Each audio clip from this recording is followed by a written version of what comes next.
Hello, hello, and welcome back to the T-Spot. I am your host, Maxwell, and today we are visiting Broadway Comedy Club. And we are here for the Yaas Comedy Festival.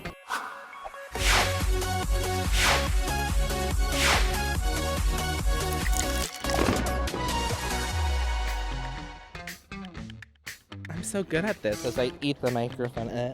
An all-queer lineup of queer comedians. It's a great platform for the queer community. People on stage gay, people off stage, hopefully gay, who like to have a couple of laughs and a great time. We'll see how the night goes. Come on. Are you gonna flirt back? All the way.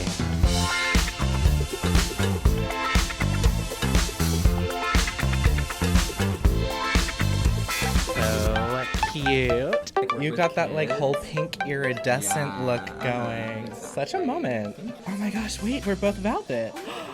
Stop it. My name's Drew Tessier. Peter Siegelman. The club had come to us and said that they had this idea for doing kind of a LGBTQ competition. And, you know, it's really cool because not that long ago, queers couldn't tell jokes on stage. I mean, so many of the famous, like, you know, when you think now, you think Rosie O'Donnell and you think Ellen DeGeneres. I mean, they were in the closet at the time. Yeah, if you're a gay comedian on a show, or if you went to a show and said, I want to get on, they're like, oh, we already have two of you, that's fine. And we said, that's wrong. Gosh, I'm sweating under these lights already.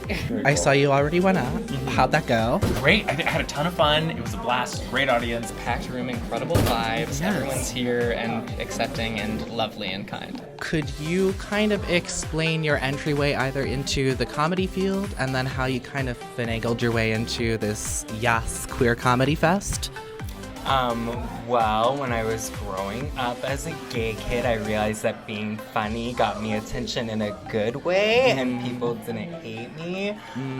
So I figured that one out pretty fast. When I started comedy, it was like being able to not speak from a character or be part of something and just be me. It's like if you grow up queer, not to make assumptions, but yeah, you end up looking, I know, right? Me?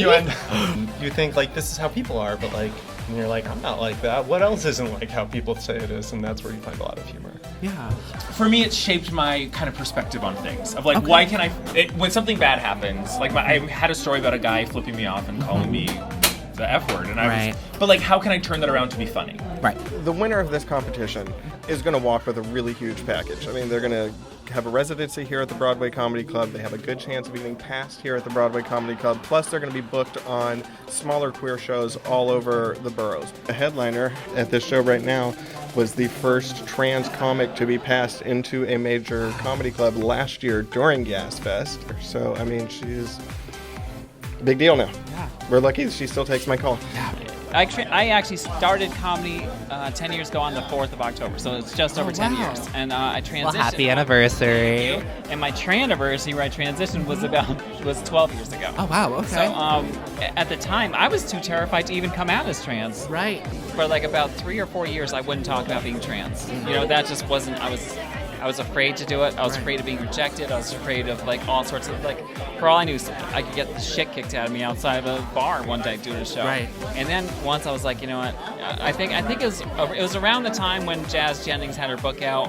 Like she wrote that kids book, and she was on Good Morning America or something like that. And she was getting death threats. And I'm thinking like, I'm letting this child fight battles that I should be in the front lines of. And I thought, that's it, I gotta be out and open. So I started it and haven't turned back. It is really a sincere attempt to build community where there was no community before, very little community. And people can feel much more comfortable now going out and going after that comedy spot or trying to establish themselves than before. Their sexuality was a stopping point, and it doesn't really have to be that way anymore. And we want people to know that and want to bring people up in the industry. Do you have any tips, tricks, fun little facts for anyone who's a budding queer artist coming to the city? Entertain all of your weird little thoughts and collect them, and then try them out, see what sucks, see what sticks. Just keep going. Don't be precious. Yeah. If you can get yourself a little like statement of the kind of work you want to do, it's helpful. Like figure out kind of why you want to do it and do that version of it. You know, even if it's like an audience that's not about it, Cool, it's an audience that's not about it. They're gonna have to sit and hear your joke, though. Right. Because you're entitled to be there. Just be yourself. Honestly, just be yourself and don't let anybody try to change you, because what makes you unique is what's going to make you a star. Like, if you don't like that I'm telling gay jokes, like, fuck it, I don't care. Like, that's who I am. That's Amazing. You be you, boo. Be as social as you can. Be as nice as you can, because people you're an asshole to might be famous the next day. Yeah. You know what I mean? And just in general, don't be an asshole. Is there any sort of mention or any parting words you would like to tell audience members who don't know if it's okay to laugh? Anything you'd like to say? I say just laugh. Please laugh.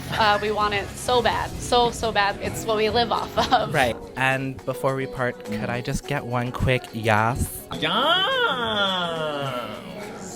Yaas. Yaas. Yaas. Yaas. Yes. Yaas. Yaas. Yaas. Like, what's something that I could say Yaas to? Queen, H&M is having a BOGO sale. Yaas.